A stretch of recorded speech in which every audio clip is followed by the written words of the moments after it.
რა არის ასოცირების ხელშეკრულება? რა სიკეთის მომტანია საქართველოსთვის ევროატლანტიკურ სივრცეში გაწევრიანება? ალიანსში შესვლის შემდეგ რა გამოწვევების წინაშე დადგება ქვეყანა? ამ და სხვა მნიშვნელოვან საკითხებზე ახალქალაქის მუნიციპალიტეტში შეხვედრა გაიმართა. ადგილობრივი ხელისუფლების წარმომადგენლებს სახელმწიფო მინისტრი ევროპულ და ევროატლანტიკურ სტრუქტურებში ინტეგრაციის საკითხებში ალექსი პეტრიაშვილი ესაუბრა. მინისტრმა ასოცირების ხელშეკრულების დადებითი და უარყოფითი მხარეები განიხილა და ამ კუთხით ქვეყნის სამომავლო გეგმებზე ისაუბრა.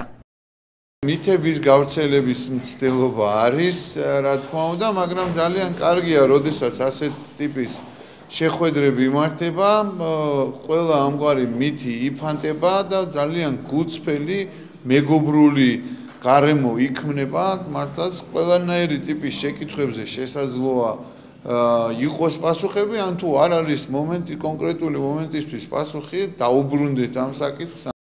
ევროატლანტიკურ სივრცეში გაწევრიანების შემდეგ შეიცვლება თუ არა საზღვრისპირა ქვეყნებთან ურთიერთობა. რას მოუტანს ქვეყანას თავისუფალ სავაჭრო სივრცეში გასვლა და როდის დაიწყება უვიზო მიმოსვლა? ახალქალაქის მუნიციპალიტეტის გამგეობის წარმომადგენლების მიერ დასმულ კითხვებს ალექსი პეტრიაშვილმა უპასუხა. ასოცირების ხელშეკრულებასთან დაკავშირებული საინფორმაციო შეხვედრა ახალქალაქის მუნიციპალიტეტის გამგეობის ადმინისტრაციულ შენობაში შედგა.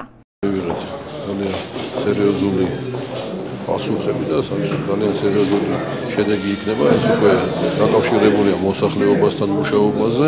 ბევრი ბუკლეტი იყო ჩამოტანილი და რა თქმა უნდა ეს იყო გადათარგმნილი სომხურ ენაზე, რომ მოსახლეობისთვის გასაგები იყოს და ჩვენ ვიმუშავებთ ამ თემასთან დაკავშირებით, იმიტომ რომ ჩვენ ძალიან კარგად ვიცით, რომ ბევრი კითხვა იქნება. ადგილობრივი ხელისუფლების წარმომადგენლებთან შეხვედრის დასრულების შემდეგ მინისტრმა ახალქალაქის მუნიციპალიტეტის გამგეობის შენობაში განთავსებული საქართველოს ევროატლანტიკური ინტეგრაციის ცენტრი მოინახულა. მოხალისეებს გაესაუბრა და მათ საჩუქრად ნატოსა და ევროკავშირის შესახებ სხვადასხვა სახის ლიტერატურა გადასცა. ღონისძიების ფარგლებში ახალქალაქში ნატოსა და ევროკავშირის შესახებ საინფორმაციო ცენტრის ხელმძღვანელი ელენე გოცაძეც იმყოფებოდა, რომელმაც აღნიშნული შეხვედრის მნიშვნელობაზე ისაუბრა. ღონისძიებას ორგანიზება არასამთავრობო ორგანიზაციამ მრავალეროვანმა საქართველომ გაუწია.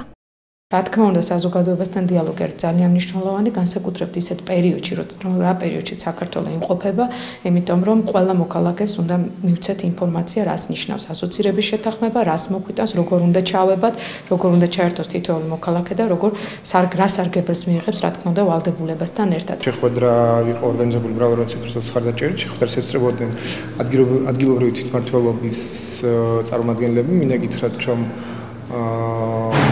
მონაწილეობას იღებდა თითქმის ყველა ის ადამიანი, რომელიც აზერთა ლიდერია, ესე ვთქვათ, ხელისუფლებაში დღეს ორ მუნიციპალიტეტში, ეს არის ნინოწმინდის და ახალქალაქის მუნიციპალიტეტები.